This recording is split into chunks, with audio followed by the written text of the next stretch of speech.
Just first of all, a quick update. President Clinton is being very cooperative.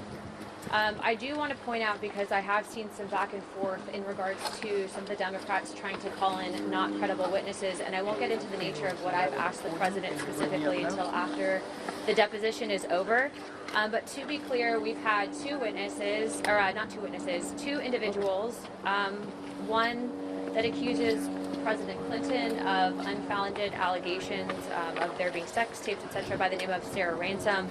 And there was an individual under the name of Katie Johnson that also had unfounded allegations of rape against our sitting president of the United States, both being claims that did not have evidence for grounds of that. And so just as we wouldn't call in an individual like Sarah Ransom, who we know made up claims, we're not going to do the same thing for President Trump. So I think to be able to bring that up and conflate the two with this investigation is wrong. And I want to be very clear on record. I don't believe that Sarah claims had valid claims against President Trump in regards to what she was, President Clinton in regards to what she was alleging.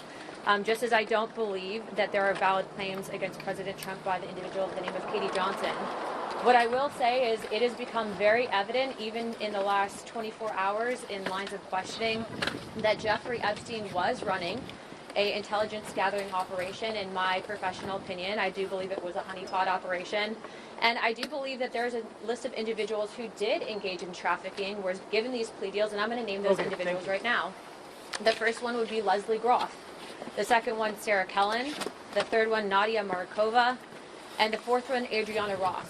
All of these women engaged in the trafficking of minors as adults. They were working and complicit with Jeffrey Epstein's operation. And in my opinion, they are not to be given victim status because they did partake in harming young girls.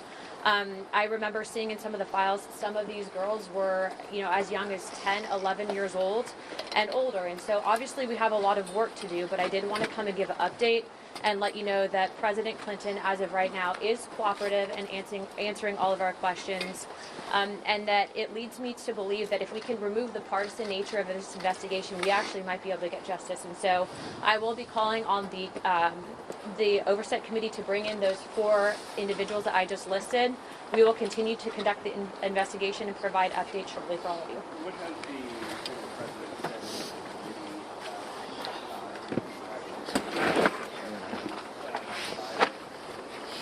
Thank you. I can't get into the specifics of the deposition because it's still currently going on, but again, he's being very cooperative, and I think that statement is pretty on point with what we're doing. Is former President Clinton saying he doesn't recall anything? That was something he mentioned. We will provide updates as soon as it's over. I don't want to violate the trust that we have right now in the depositions, but I do think that we are at least getting a little bit more of a clearer picture.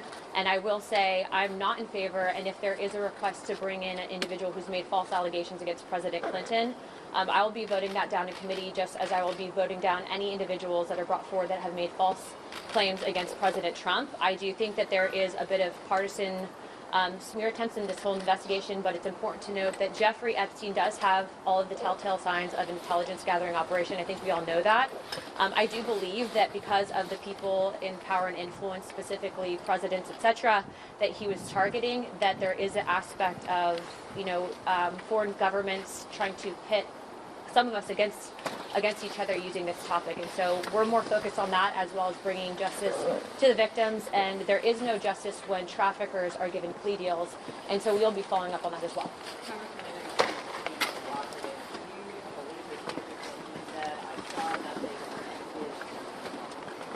I'm going to go back in, and what I will say is that I don't have any reason to believe right now that he's hiding the ball, and everything has been pretty transparent. And is it your belief and or the committee's belief that the former president was targeted by Jeffrey Epstein on behalf of the foreign nations? It is in my opinion, I don't think the opinion of the committee, but I do believe that Jeffrey Epstein was targeting many politicians many influential people, especially in regards to economic policy, etc. And I do believe that it was possible that not just him, but likely Secretary Clinton, as well as a number of other people, were targeted due to an intelligence gathering operation. I think the American people will agree with me on that. But again, I don't want to get into too much of the specifics of the deposition, and I will be able to tell you at least once this is over. And we will be also trying to release those recordings from Secretary's deposition yesterday, as well as President Clinton's as soon as possible. Thank you, guys.